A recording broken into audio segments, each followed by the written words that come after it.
This is the first time in which there has been serious questioning as to whether the generations upcoming would be better, would have more opportunities, would succeed in a measurable way, economically, socially, psychologically, emotionally, more than the generation previous. That each generation sacrificed, committed itself to the next generation, and yet, as a result of the combination of recession and increasing cynicism and skepticism in a political context, nationally and worldwide. And I said so. I wrote it down. I put it out there. I campaigned on something specific, not slogans, a detailed, multi-paged plan in agriculture and energy and education, prisons. We were exporting dollars for oil, exporting dollars for food, exporting dollars to house prisoners on the mainland. That kind of destruction of our community, our sense that we were helpless in the face of globalized forces. I wanted to change that. I said we could. And what I found very, very interesting in terms of the challenge that you say, or that I'm commenting on now, was that people responded to it. They weren't cynical. They may have been skeptical. And so we came to grips then with the challenge of confidence. The best I don't know about it, advice, I think if I made some observations that might prove useful to them, I would say immerse yourself in your education. Now that may sound like a complete cornball cliche, but and seem very, very obvious. But I've discovered in my life, certainly my political life, it's the obvious you need to do over and say and act on over and over again, because it's the obvious you tend to forget first and take most for granted. So you say education. Well, what's that mean? It means reflection, critical thinking, and you need to immerse yourself in the reading and the observations of others.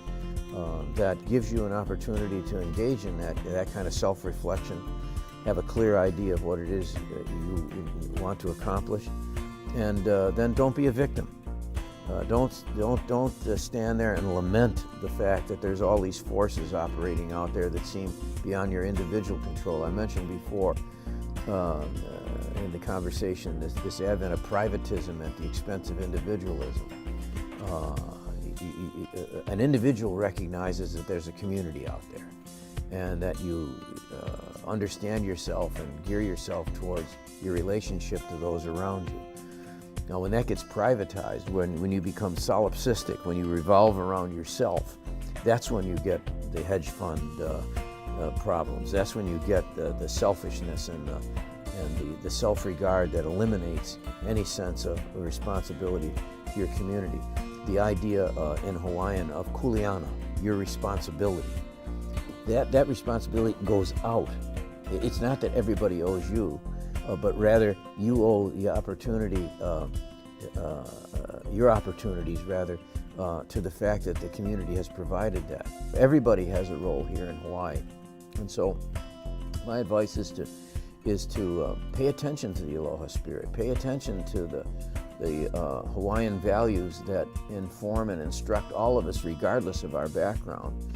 Transform oneself and transform one's ambitions and perspective into a 21st century version of that. Don't be victimized by the past. Utilize your understanding of the past to have a clear idea of where you are now, so that you can see even more clearly where you want to go in the future. So I think if you utilize and examine and come to a conclusion about what abilities and capacities you do have, then here in Hawaii, I think you'll be encouraged to make best use of them. Finally, with regard to public life and advice or counsel, I think a couple of things I'd say. First, rule probably, never expect gratitude. If you can't do something for its inherent value, I mentioned Kuleana before, your responsibility. You shouldn't expect gratitude for exercising and meeting your responsibilities. That's something that you should do. That defines you. That tells us about you as a person, about your character. So never expect gratitude. That's rule one. The second rule is never forget rule number one, right? And the third thing I would say is there's only one thing worse in politics, maybe in life. One thing worse than being wrong, and that's being right. If you're wrong, people will forgive you a lot of the times. If you're right, people seldom forgive you. It means you had to take a leadership position, and it's not always going to be easy. I got asked just the other day, well, a lot of the things that you do are unpopular, or that you've said, or the positions you've taken.